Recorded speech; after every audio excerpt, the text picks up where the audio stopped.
जय हिंद दोस्तों, कैसे हैं आप सभी का बहुत बहुत स्वागत है मेरे इस चैनल यात्रा रथ पे। और आज की इस वीडियो पे मैं आपको बताने वाला हूं कि उत्तराखंड के hill station most tourist attraction point में जो कहा जाता है, जो कि आप जाने की योजना बनाते हैं, वो है यहाँ का मसूरी। दोस्तों आज की वीडियो पे मैं आपको बताऊंगा कि आपको मसूरी कैसे एक्सप्लोर करना है, इस खूबसूरत सी वादियों का आनंद आपको कैसे उठाना है, मसूरी में हमको रुकने की क्या बंदोबस्त है, मसूरी में हमको खाने पीने की क्या बंदोबस्त है, मसूरी में हमको कितने दिन का ट्रिप बनाना चाहिए, मसूरी के कौन कौन से लोकल साइट सीइंग होते हैं, हर एक छोटी और बड़ी इन्फॉर्मेशन आज की इस वीडियो पे मैं आपको देने वाला हूँ। तो बने रहेगा मेरी वीडियो में, एक एक करके सभी बातों को मैं विस्तारपूर्वक वर्णन करता हूँ, जिससे आपको मसूरी यात्रा करने के लिए काफ़ी सहूलियत मिले और आपका कुल खर्चा भी कम आ जाए। तो चलिए आइए मेरे साथ घूमिए आप यहाँ मसूरी।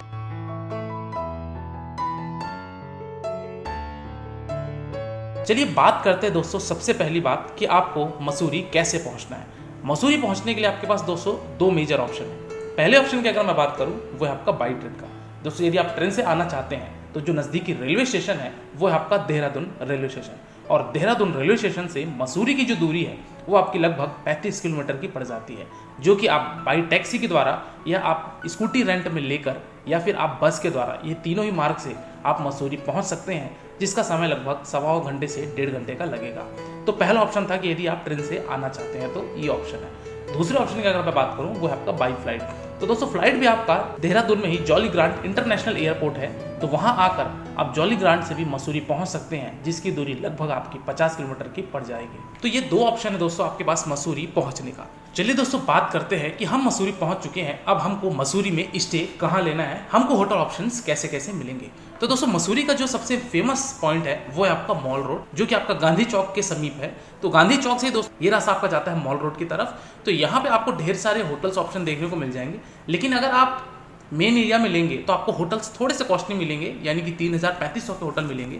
वही अगर आप थोड़ा सा बैकवर्ड एरिया में लेते हैं, यानी कि 1-2 किलोमीटर के रेडियस में लेते हैं, तो फिर आपको जो होटल रेंज मिलेंगे वो आपको मान के चलिए कि 2,000-2,500 रुपये में आपको डबल शेयरिंग पे होटल मिल जाएंगे। तो ये ऑप्शन थे दोस्तों आपके पास मसूरी में स्टे करने का। वही अगर मैं बात करूँ खाने पीने की, तो दोस्तों खाने पीने की आपकी ढेर सारी यहाँ पे बंदोबस्त है। यहाँ पे आपको वेज होटल्स भी देखने को मिलेंगे, साथ ही साथ आपको नॉन वेज होटल्स भी देखने को मिलेंगे। तो जो भी आप प्रीफर करते हैं, ये दोनों ही ऑप्शन आपके पास अवेलेबल मसूरी में ईजिली हो जाएंगे। चलिए दोस्तों बात करते हैं कि अब हमको मसूरी में लोकल साइट सीइंग कौन कौन से करने हैं, हमारा साधन क्या होगा और हमको कितने दिन लगेंगे, ये सब की भी जानकारी लेते हैं। सबसे पहली बात करें दोस्तों हम मसूरी के लोकल साइट सीइंग के लिए, वो है आपका कंपनी गार्डन। चलिए आइए देखते हैं कि कंपनी गार्डन में हमको क्या क्या चीजें देखने को मिलेंगी। दोस्तों मसूरी का जो सबसे फर्स्ट पॉइंट आता है वो है यहाँ का कंपनी गार्डन। यहाँ कंपनी गार्डन पे आने के लिए दोस्तों सबसे पहले आपको 100 रुपये की पार्किंग चार्जेस देनी पड़ेगी यदि आप 4 व्हीलर में है तो, और 50 रुपये की आपको 2 व्हीलर की चार्जेस देनी पड़ेगी। इसके पश्चात आप कंपनी गार्डन पहुँचेंगे तो यहाँ पे आपको एक्चुअली बहुत खूबसूरत सा वैल्यू भी देखने को मिलेगा। यहाँ पे आपको वाटरफॉल्स भी देखने को मिलेंगी, बोटिंग करते हुए भी यहाँ पे आप अगर इंटरेस्टेड है तो कर सकते हैं। साथ ही साथ यहाँ पे एंट्री टिकट जो होती है इस कंपनी गार्डन की वो होती है 50 रुपये पर पर्सन का। तो ये सब चीज़ें आप आकर यहाँ कंपनी गार्डन विजिट कर सकते हैं। साथ ही साथ यहाँ पे अगर आपके साथ चिल्ड्रन है, बच्चे हैं या झूलना चाहते हैं, तो आपको यहाँ पे कुछ एडवेंचरस झूलों की भी फैसिलिटी मिलती है।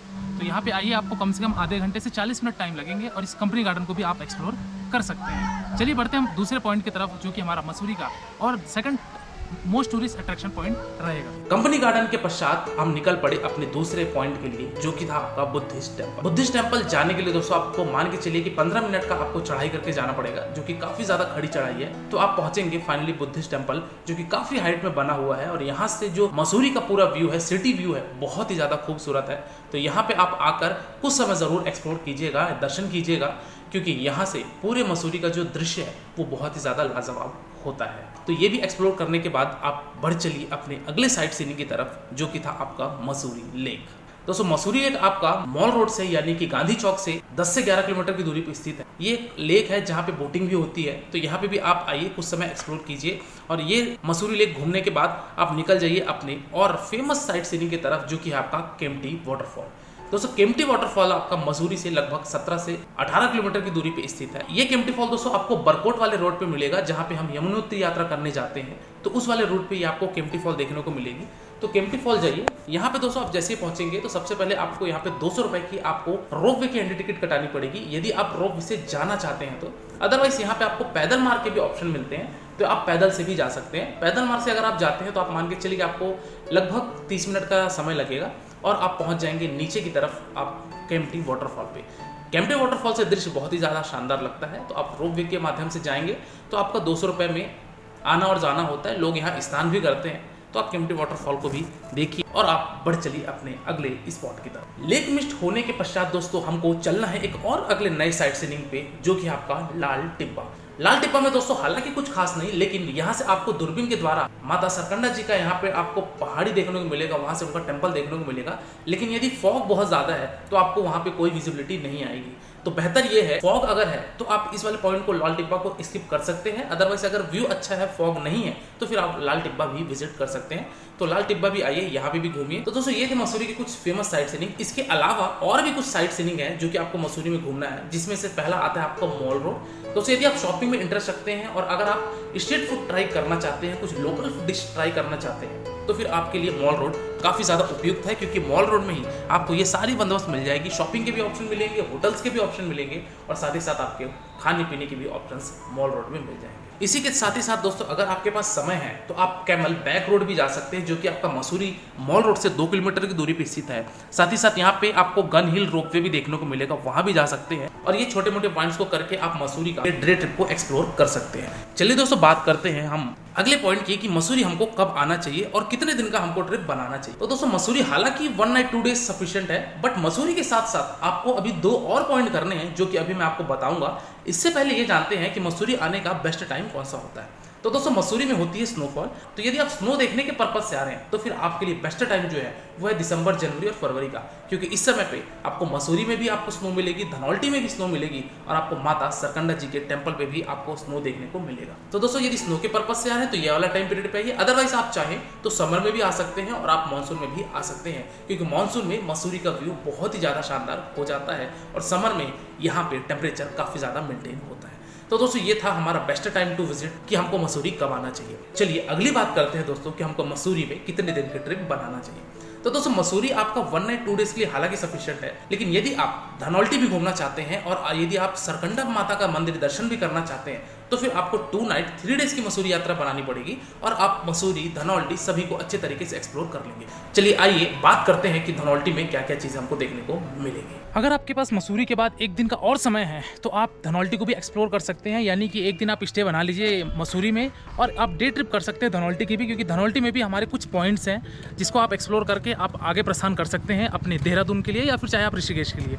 तो अगर आप 1 नाइट 2 डेज़ का स्टे बनाते हैं या फिर 2 नाइट 3 डेज़ का स्टे बनाते हैं तो फिर आपके लिए धनौल्टी भी ज़रूर प्लेस कवर करना चाहिए, क्योंकि यहाँ पे भी कुछ पॉइंट्स हैं जो कि काफ़ी अच्छे पॉइंट्स होते हैं। तो दोस्तों धनौल्टी में अभी तो स्नो नहीं था, लेकिन यदि आप विंटर में आते हैं तो यहाँ पे एक धनौल्टी स्नो फॉरेस्ट करके एक जगह है, वहाँ पे आप जाएंगे तो आपको काफ़ी स्नो देखने को मिलेगा। वहाँ पे इवन एक्टिविटीज़ भी होती है, जितनी भी स्नो एक्टिविटीज़ होते हैं। तो अगर आप विंटर में आते हैं तो ये सब चीज़ों का आप लुत्फ उठा सकते हैं। चलिए आइए मैं आपको लेके चलता हूँ एक और 52 शक्तिपीठों में से एक शक्तिपीठ, जो कि है माता सरकंडा जी का मंदिर, जो कि धनौल्टी से लगभग 8 किलोमीटर की दूरी पे स्थित है।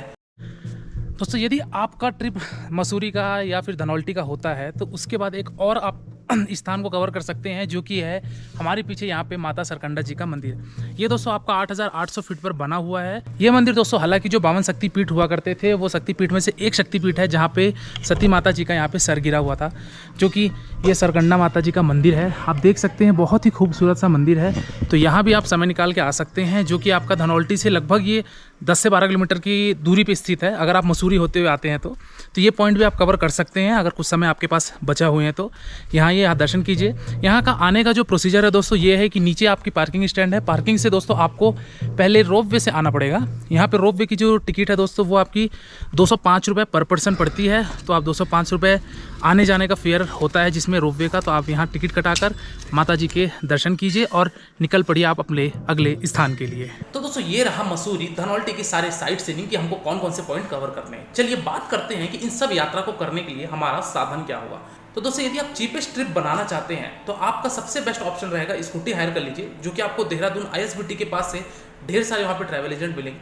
वहाँ से आप स्कूटी हायर कर लीजिए। स्कूटी आपको 500 रुपये 600 रुपये पर डे में मिलेगी और स्कूटी से आप मसूरी, धनौल्टी और सरकंडा माता जी के दर्शन आप आराम से कर लेंगे 2 दिन में और ये सभी एक्सप्लोर करके आप अपनी बजट ट्रिप बना सकते हैं। वही अगर बात की जाए कि दोस्तों यदि आप बाइक कार घूमना चाहते हैं तो आपको दोस्तों 2000 से 2500 रुपये पर डे के हिसाब से आपको रेंट पे कार मिल जाएगी विद ड्राइवर। तो आपको ड्राइवर ये सारे पॉइंट्स को कवर कर देगा और आप मसूरी, धनौल्टी को सभी को अच्छे तरीके से एक्सप्लोर कर लेंगे। चलिए दोस्तों, लास्ट और अंतिम बात करते हैं कि इस मसूरी यात्रा को करने के लिए हमारा एक व्यक्ति का कुल खर्चा कितना लग जाएगा। तो दोस्तों, यदि आप पैकेज लेके घूमना चाहते हैं तो डिस्क्रिप्शन बॉक्स में आपको डिटेल दी गई है, वहां पे आप जाके अपनी बुकिंग करा सकते हैं। लेकिन एक कपल का यानी कि 2 पर्सन का आप मान के चलिए कि अगर आप 2 नाइट 3 डेज की ट्रिप बनाते हैं मसूरी यात्रा की, तो आप मान के चलिए कि आपका लगभग 15 से 18,000 रुपए के बीच में खर्चा आएगा, जिसमें आपका होटल एकोमोडेशन, फूड और वहाँ के सारे साइट सीइंग, घुमाना फिराना और pickup drop Dehradun to Dehradun, ये आपका पैकेज में शामिल रहेगा। तो यदि आप पैकेज लेके घूमना चाहते हैं तो ये आपके कॉस्ट आएंगे। वही अगर आप खुद से घूमना चाहते हैं, यानी कि अगर आप पैकेज लेके नहीं घूमना चाहते, बजट ट्रिप बनाना चाहते हैं, तो मान के चलिए दोस्तों कि आपका एक कपल का 10 से 12,000 रुपए में भी आपका सारा मसूरी का यात्रा हो जाएगा, जो कि आपका 2 नाइट 3 डेज का रहेगा। इस फेयर में दोस्तों मैंने किसी भी तरीके के आपके ट्रेन के टिकट, फ्लाइट के टिकट को ऐड नहीं किया है। इस फेयर में मैंने केवल और केवल मसूरी में होने वाले खर्चों को इसमें मैंने आपको बताया है। तो दोस्तों, ये रहा मसूरी यात्रा का एक संपूर्ण वर्णन। इसके बाद भी दोस्तों, यदि आपको कोई डाउट है या आपके मन में कोई प्रश्न है, तो आप मेरे इंस्टाग्राम यात्रावश आईडी में विजिट करके जो भी आपके प्रश्न है वो पूछिए। डेफिनेटली आपको मेरे द्वारा या हमारी टीम के द्वारा आपको रिप्लाई दिया जाएगा। और आप किसी दूसरे वीडियो में खो जाएं, इससे पहले आप मेरे चैनल यात्रावश को सब्सक्राइब कीजिए। आज के वीडियो में दोस्तों फिलहाल इतना ही। मिलते हैं फिर एक नई वीडियो में एक नई यात्रा के साथ। जय हिंद, जय माता दी। Wish you safe, comfortable and